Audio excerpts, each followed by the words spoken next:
I want to live with my brother, but my parents forbade me. Finale. Hey guys, it's been a while. Well, you deserve at least the latest update, and I can say I'm so happy because it's finally over. It's really over. I'm free of that place and those people. Well, let's update that you liked it. My mother didn't want my custody in any way. My father threatened her in every possible way, but she didn't care. She said she would never give up on me and that she would do anything to get me back. So since she was not giving and we resorted to psychological pressure, we informed everyone in our family about what was connected and how my brother wanted custody of me. My family understood, and they attacked my mother directly, saying that it was the least that she and my father should to do for the past. Shit. However, my mother blocked all of our parents, saying that my brother had spelled them all. Typical. The reason is seen as witchcraft. But my mother proved to be a totally understandable and out of control person. A week after I moved in, she called me. She said in that overbearing Karen tone, "I'll give you two options. You're going to come home without complaining, and we're going to forget about it. Or you're going to come back and that plague is going to happen. Suffer the consequences." I didn't lower my head to her and replied that my brother had a name that she had given herself, and that he wouldn't go back to that house even dead, so she hung up on me. I was afraid that she did something wrong, Kirby, so I called to let him know. He said not to worry and anyone would let me know, so it happened. The police knocked on our neighbor's door, an elderly lady, very kind in fact. The police had been called by a call of abuse of minors in the house, and because they didn't think they left, I was quick to put the pieces together. My mother called the police, but she is in such an advanced state of insanity that she got our address wrong, which made the police go to the wrong house. As we knew it was her. Hours later, she called me saying that she could withdraw the complaint, so that I went home without complaining. Of course, I told her to go to hell and hung up on her. My brother apologized to the neighbor about what happened, and then he finally decided that since she wanted to play dirty, then we would play dirty too. We used our last weapon, our maternal grandmother, the only person we know my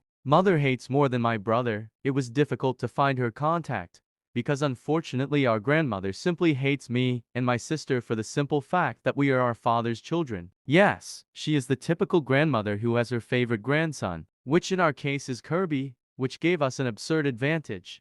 After literally hunting down her number or address, we finally found her. So my brother called her and told her literally everything from the assault to our current problem, and with the question if she could help my brother, and her only response from grandma was that she would be here as soon as possible, and believe me, an hour and 30 minutes later she arrived in our city, which was good, because my brother only asked her to put my mother on the line, and she agreed to the deal, which she agreed to do, and went straight to my parents' house for a surprise visit, which my mom just hates, and called me and Lucy asking if my brother had anything to do with it, which we just ignored her. It was even fun. Our grandmother was driving our parents crazy on purpose, and they couldn't fight back because I know my mother is greedy and my grandmother has a good amount of land that if sold could support someone for a long time. That's right, in addition to holes, idiots and psychopaths, my parents are also greedy. I think my brother must have fallen into the wrong family, because it's just impossible. And after 2 weeks of torture for our parents, then my mother finally asks when she would leave. She replied that she would only leave when my mother finally gave up custody of me, which my mother did not agree and started wanting our grandmother to leave. So she played the final card, or my mother would give up out of my custody, or she was completely out of her will. Son or money, guess which one won? So we went to court, and believe me, if looks could kill my parents, they would already be buried. The judge pulled all the history of what happened and got irritated while wondering how my parents escaped justice so easily. Well, in my opinion, unfortunately in our world, money's worth more than someone's crimes. My father even hid his face, but my mother was there, confident, thinking that she hadn't done anything wrong. I think the most tense moment was when Kirby and my mother faced each other. Sometimes, believe me, if you were there and saw those looks they gave each other, it was scary. Guys, I sometimes forget that these two used to live together. My mother could pretend to be normal and be your friend, but she is fake and manipulative. If you do or say something she doesn't agree with, you are seen as a threat and are extremely criticized for it. My brother, on the other hand, has such an open mind that it almost scares me. He can make friends with almost any type of person. If you ever see a young man using a cane and he smiles and waves, you can be pretty sure it could be my brother. So answer me, why until now I cannot understand. How could these two contradictory beings share the same body? Going back to the process, it was very complicated, but at the same time it was fast. After all, my parents didn't dare to fight for me. So our lawyer made an agreement where I stayed with my brother and my parents would have to pay a very generous alimony. My mother questioned why they have to pay child support if I am now my brother's responsibility, but both my father and our grandmother told her to shut up and agree to the agreement. After a lot of time and anxiety, we finally got it. Now I can live with my brother and they would have no right over me. Exactly 30 minutes after the results, I deleted my parents' contact. I don't need it anymore. They will now go to be part of a past that I will want to forget. But wait, there's more. Our grandmother made a revelation before she left. My mother this whole time was never in the will. Our grandmother took her away right after she married my father. It was even funny. She literally traded it for something she will never have. The only person in her will is my brother, and you have no idea how good that is from my point of view. Our brother, our Kirby, got everything he wanted and deserved. No, I don't know if I call it divine justice or something like that, but yes, he deserved it and we couldn't be happier for it. I thank you, Reddit people and the owner of this account. I'm happy. You helped and advised me through this horrible chapter of my life, and now it's ended with a happy ending. Even more personal. I hope I don't have to come back here unless I have to. Dad continues his controlling ways and now has no contact with both of his sons. TLDR, Dad is a selfish, angry, and controlling individual. Gets into arguments with his sons and plenty of other people because they won't live exactly how he wants or do exactly what he wants. Is surprised when they stop speaking to him. Continues to believe he is the victim. Background: my dad has always had control and anger issues. He worked hard to give my mom, brother, and I what we needed, but he was not really emotionally there. Growing up with him was tough. If I vacuumed and did not do it exactly how he would do it, he would make comments. If you did something wrong once, he would immediately say, "You never do anything right." Could not fathom that people make mistakes and mistakes happen, especially since he made plenty of them. Just never admitted to it. He had friends and relatives live with us without ever asking my mom, brother, or I if we would be okay with it. Not asking my mom, who is the person that ends up taking on the additional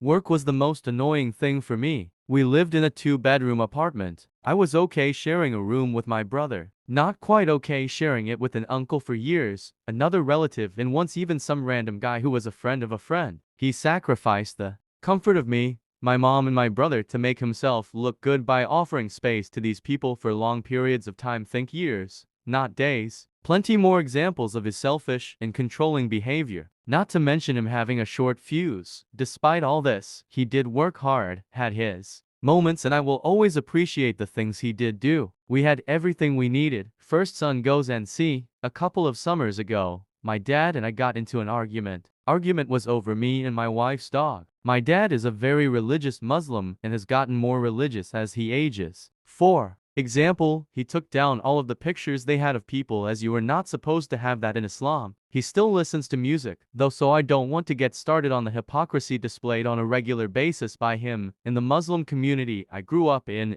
general. Islam is not a fan of dog being in a home. My wife and I do not live with my parents. We have our own home, and I told my parents my wife and I would be keeping the dog she had before we got into a relationship. I love this dog. I thought I got it through to my dad that the dog was here to stay. I even got an imam to talk to him about it. He brought it up again one day while he was over at our house and asked when we were getting rid of the dog. I tell him we aren't and he needs to stop asking about it. This started a big argument between me and him. He went home, and I thought that was the end of it. I was wrong. When he got home, my brother was there. He told my brother the story, and my brother told him he was wrong to make demands of my wife and I. My dad got into an argument with my brother. It got close to being physical, so my brother left. My brother at the time had his phone service under my parents' family plan. My dad canceled his number, so I had to call the phone company. I have access since I'm the one who usually manages issues for him. My dad would then cancel the service again. Being real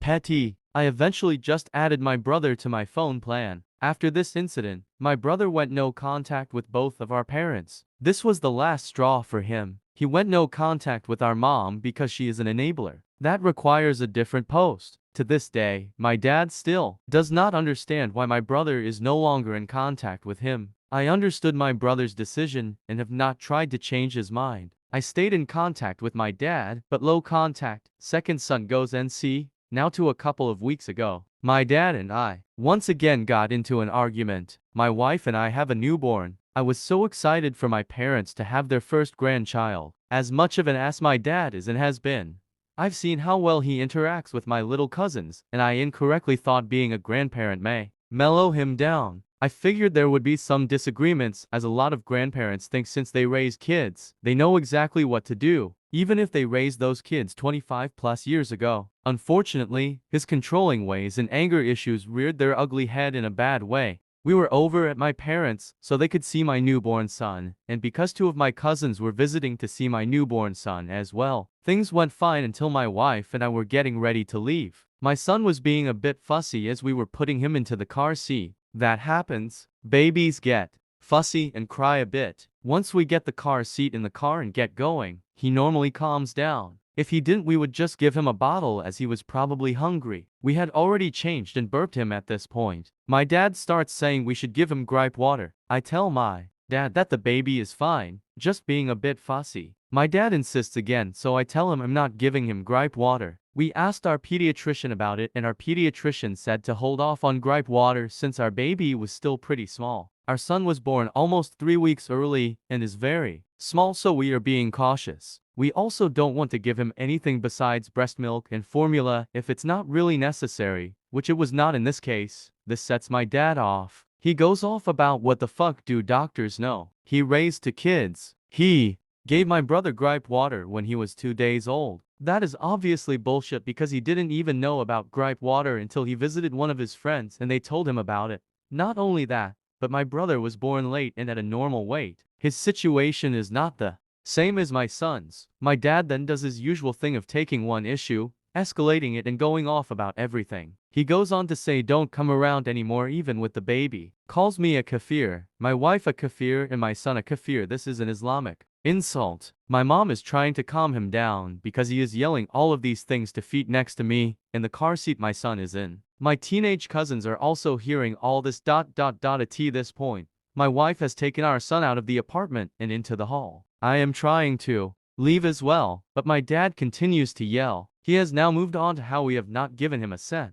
How he got us educated and put us through college for us to never give him anything back. How we basically don't do shit for him and some other things. I don't recall exactly. Just a lot of horse shit. I have paid for my parents' cable, internet bill for the past 12 plus years even though I have not lived with them for years. I just recently paid for their tickets, which was about $2,800 to go to our home country, and have paid for other random things like ordering them pizza. When my cousins are over their house and my mom does not feel like cooking, he says he got us educated. But he did crap like telling us he'd pay for our college and then telling us after a semester that he wouldn't. Basically leaving us in the middle of a semester scrambling. He told my brother he would only pay if he agreed to marry a woman from our country. Understand if he does not want to pay, but tell us that before we decide on a school so we can make an informed decision. He still brags to his friends that he put us through school though. He says, we never do shit for him even though both of my parents come to me for legal, tax, finance, tech, and basically any issue. Keeping a tally of what you've done for your kids and throwing it in their face is bullshit. Especially when you've basically done a little above the bare minimum. After taking his yelling right in my face, I left and have not spoken to him since. Told my mom we are not speaking to him and he is not seeing us anymore. If he gets some therapy in anger management, maybe we can see what happens. He has to make a change though.